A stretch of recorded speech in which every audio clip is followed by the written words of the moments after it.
तन्हा ही रहते।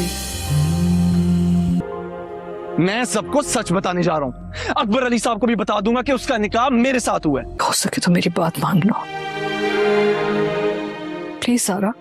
क्या हुआ नाना अबू को? Heart heart attack?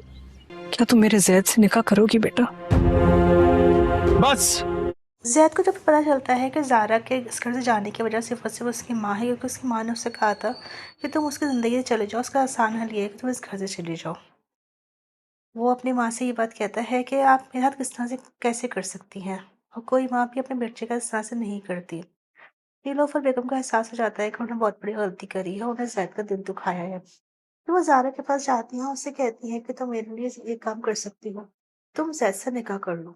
जब ज़ारा ये बात सुनती है तो काफ़ी ज़्यादा हैरान रह जाती है कि वो कैसे इस तरह से उससे निकाह कर सकती है। तो वो उससे कहती हैं कि मैं तुम्हारा चाहती हूँ कि मैं तुम्हारा उससे निकाह करा दूँ, ताकि ज़ैद भी खुश हो और तुम भी। दूसरी जानिब ज़ैद और बिस्मा की शादी की तैयारियां हो रही हैं। बिस्मा का तो पूरा इरादा है कि मेहंदी वाले दिन वो इस घर से चली जाएगी। उसने शहीर के साथ सारा प्लान भी कर लिया है। लेकिन ऐन वक्त जब शहीर को एहसास होगा कि उसकी दादी और बिस्मा उसको धोखा दे रही हैं, तो वो फौरन ही उसकी दादी से ये बात कह देगा कि बस मेरी बहुत हो गया, मैं अकबर साहब के पास जाके सब कुछ बता दूंगा कि बिस्मा मेरी बीवी है, मेरा उसका निकाह हुआ हुआ है।